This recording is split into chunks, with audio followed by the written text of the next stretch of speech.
राहुल अभी अभी मुंबई आया था। नौकरी लगी थी एक बड़ी कंपनी में और अब वो अपने नए फ्लैट में शिफ्ट हो रहा था। पुराना फ्लैट छोटा था, भीड़ भाड़ वाला, इसलिए ये नया घर देखकर उसे सुकून मिला। तीसरी मंजिल पर एक बड़ा खुला कमरा।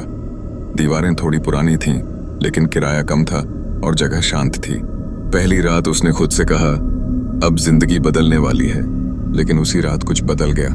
रात के करीब 12:30 बजे राहुल की नींद खुली। कमरे में हल्की सरसराहट थी। ऐसा लगा जैसे कोई धीरे धीरे चल रहा हो। उसने लाइट ऑन की, कोई नहीं था। वो मुस्कुराया, बोला हवा होगी। सुबह उठा तो उसके टूथब्रश पर पानी की बूंदें थीं। पहले उसने ध्यान नहीं दिया, लेकिन तीसरे दिन जब फिर वही हुआ तो उसे अजीब लगा। वो अकेला रहता था, तो फिर ब्रश गीला कौन करता है? उसने खुद से कहा, शायद पानी टपक गया होगा, पर मन नहीं माना। शाम को उसने एक कप चाय बनाई और खिड़की के पास बैठ गया। बाहर हल्की हवा चल रही थी, पेड़ों की डालियां टकरा रही थीं। वो शांति महसूस कर ही रहा था कि अचानक पीछे से कोई बोला, चाय अच्छी बनाते हो। राहुल उछल पड़ा, पीछे मुड़ा, कोई नहीं। कमरा खाली था। उसका दिल तेज धड़कने लगा। उसने पूरा घर चेक किया, दरवाजे बंद, खिड़की बंद, किसी के आने जाने का निशान नहीं। वो खुद को समझाने लगा, शायद दिमाग का भ्रम है। रात आई, कमरे में अंधेरा था, बस स्ट्रीट लाइट की रोशनी खिड़की से आ रही थी। राहुल बिस्तर पर लेटा, लेकिन नींद नहीं आई। कहीं से दीवार के अंदर से टक टक की आवाज आई, धीमी, लगातार। वो उठा, कान लगाकर सुना, कोई फुसफुसा रहा था।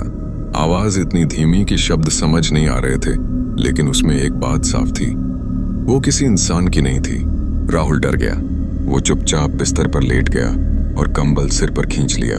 आवाज कुछ देर बाद बंद हो गई। सुबह उसने दीवार पर ध्यान दिया।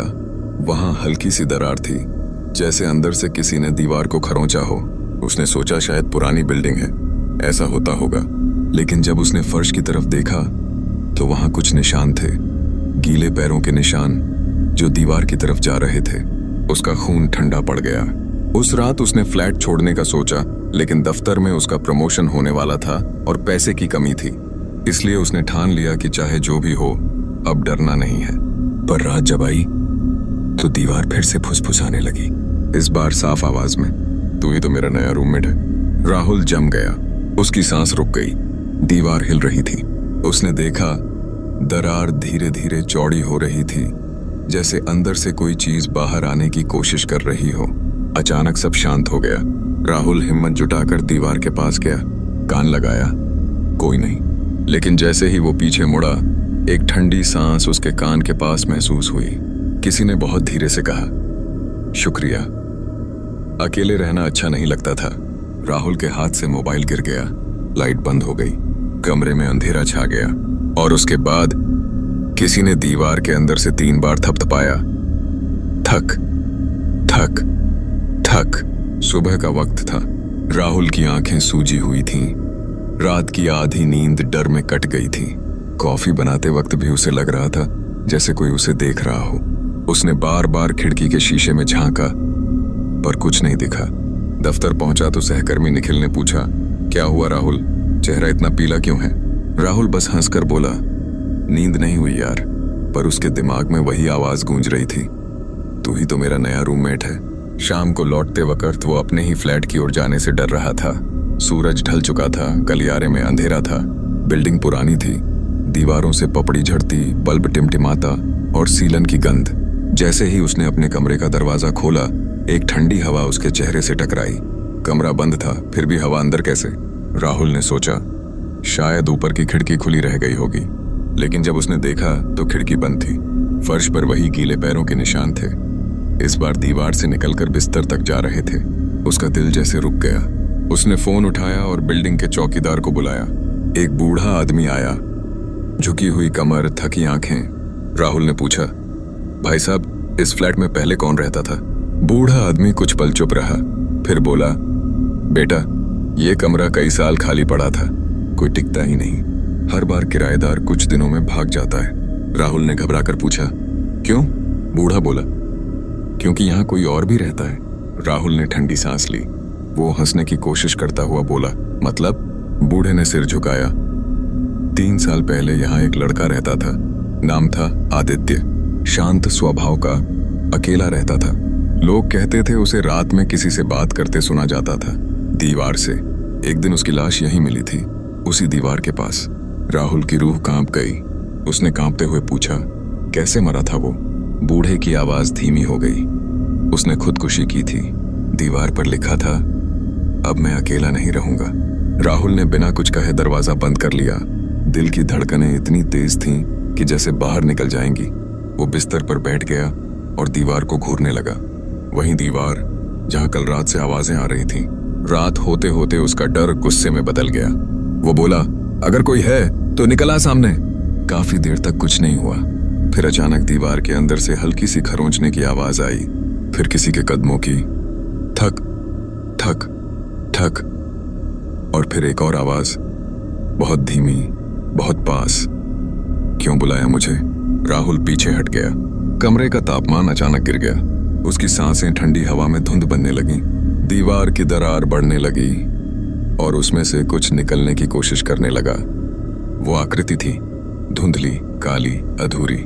चेहरा दिख नहीं रहा था, लेकिन आंखें थीं, दो गहरी खाई जैसी आंखें जिनमें कोई इंसानियत नहीं थी।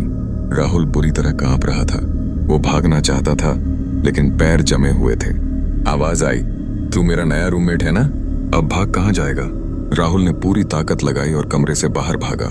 गलियारे में पहुंचा तो देखा, दीवार के पास गीले हाथों के निशान बने हैं, जैसे किसी ने अंदर से दरवाजे को पकड़ने की कोशिश की हो। वो नीचे भागा, सड़क पर आ गया, सांसें फूली हुई। एक टैक्सी रोकी। ड्राइवर को बोला, कहीं भी ले चलो। टैक्सी कुछ दूर गई ही थी कि ड्राइवर बोला, साहब आपके साथ और कौन था? राहुल ने कहा, कोई नहीं।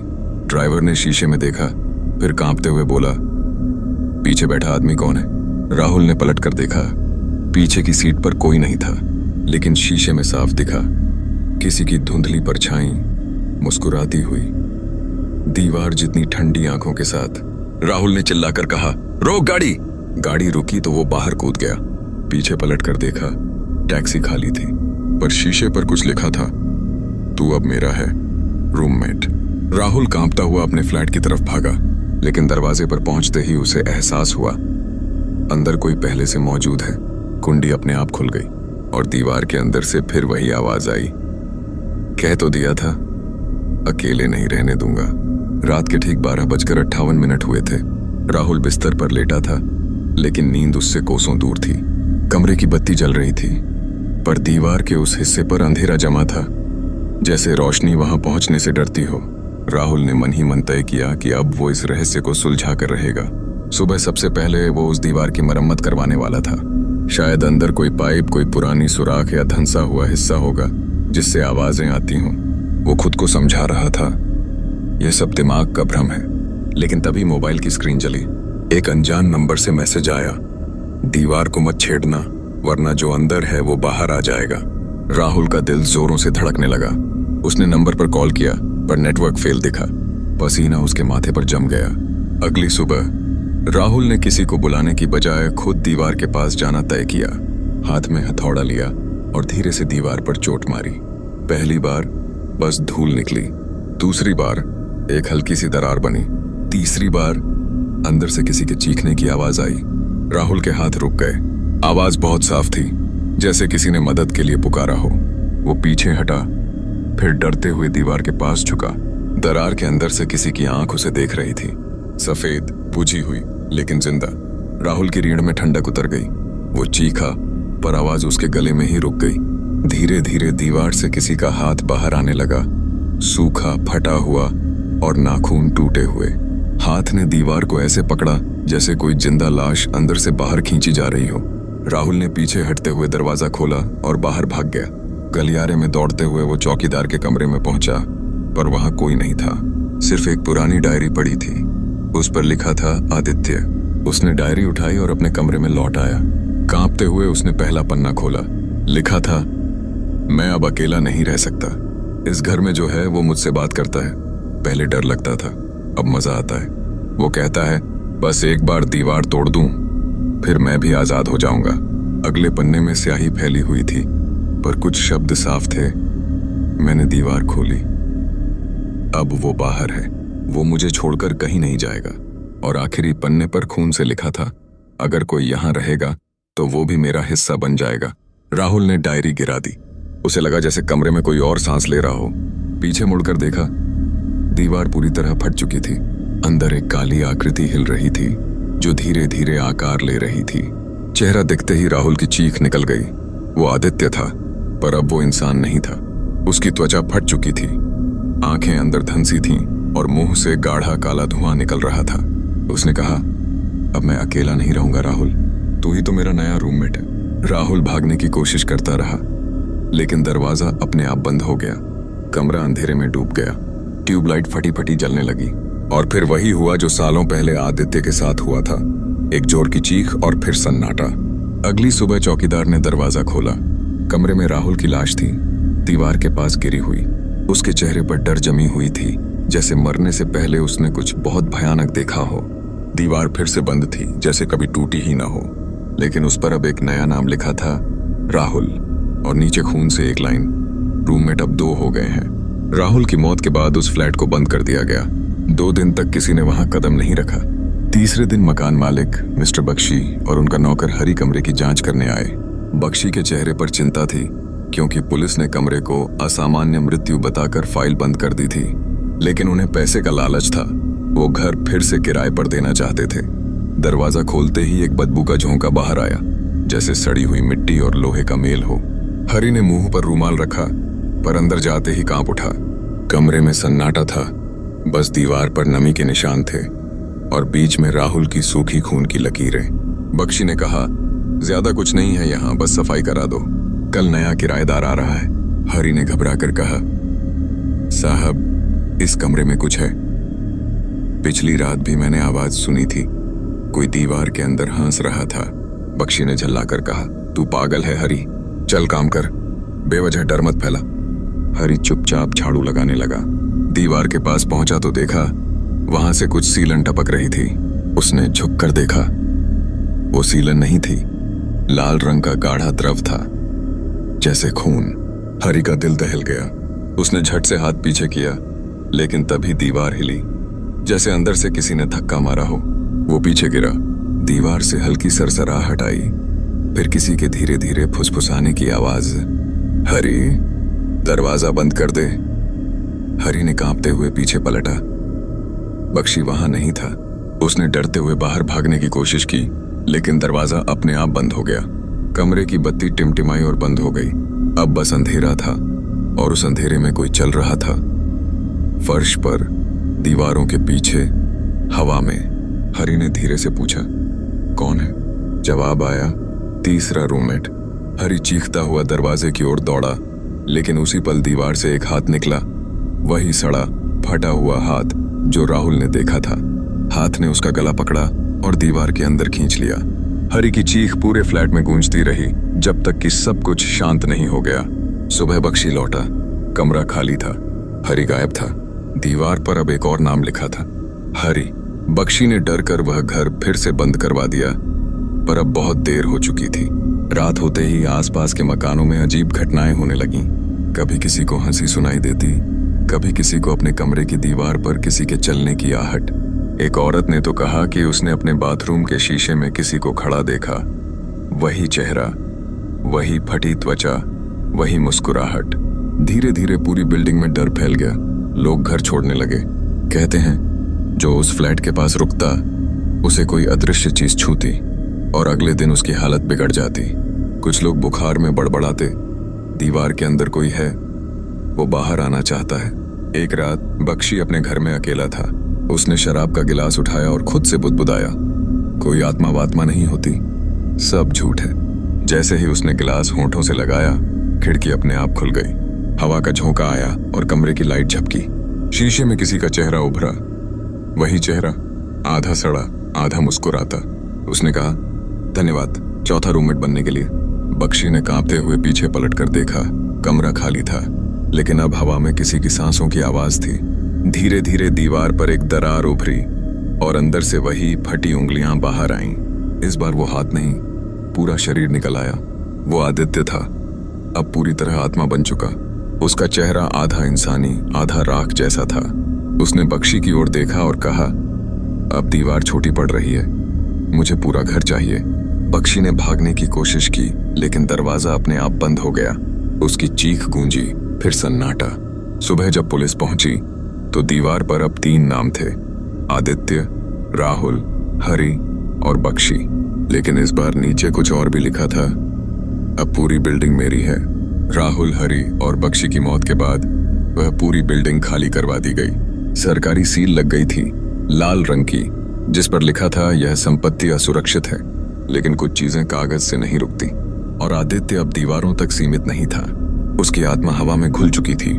रात को जब भी कोई वहां से गुजरता तो ठंडी हवा के साथ किसी की सांस महसूस करता, जैसे कोई बहुत पास खड़ा हो, लेकिन दिखे नहीं। 3 महीने बाद एक नया किराएदार वहां आया, अविनाश। वो दिल्ली से था, सरकारी नौकरी में। किराया सस्ता था और उसे भूत प्रेतों की बातों पर यकीन नहीं था। बिल्डिंग खाली देखकर उसने मकान मालिक की चेतावनी को मजाक समझा। पहली रात सब ठीक थी, लेकिन आधी रात को उसे किसी के चलने की आवाज सुनाई दी। धीरे धीरे फर्श पर किसी के कदमों की थाप। थप थप थप। वो उठा, लाइट ऑन की। कोई नहीं था, लेकिन दीवार पर कुछ लिखा था, स्वागत है, रूममेट। अविनाश हंसा, सोचा किसी ने मजाक किया होगा। उसने दीवार पर पेंट कर दिया, लेकिन सुबह जब उठा वही शब्द फिर उभर आए। बस इस बार नीचे उसका नाम भी था, स्वागत है रूममेट अविनाश। उसने घबराकर दरवाजा खोला और बाहर देखा। पूरा गलियारा धूल और मकड़ी के जालों से भरा था। दूर से किसी के कराहने की आवाज आई, जैसे कोई पुरानी दर्द भरी सांस छोड़ रहा हो। वो आवाज नीचे वाले फ्लोर से आ रही थी। अविनाश धीरे धीरे नीचे गया। वहां एक पुराना कमरा था, वही जहां राहुल रहा करता था। दरवाजा अर्ध खुला था। उसने टॉर्च से अंदर झांका। दीवार पर 3 नाम खुदे थे, आदित्य, राहुल, हरि और बीच में एक अधूरा नाम, बक। लेकिन अब चौथी जगह खाली थी। दीवार के नीचे लिखा था, आखिरी जगह उसके लिए है जो अब यहां रहता है। अविनाश का गला सूख गया। उसे महसूस हुआ कि कोई पीछे खड़ा है।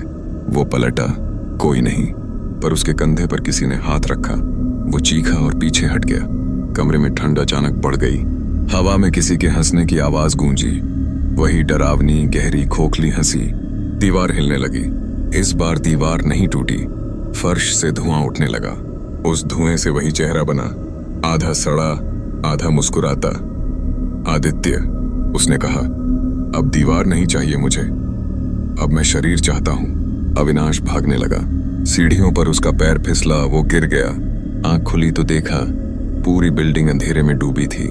हर कमरे से कोई ना कोई आवाज आ रही थी।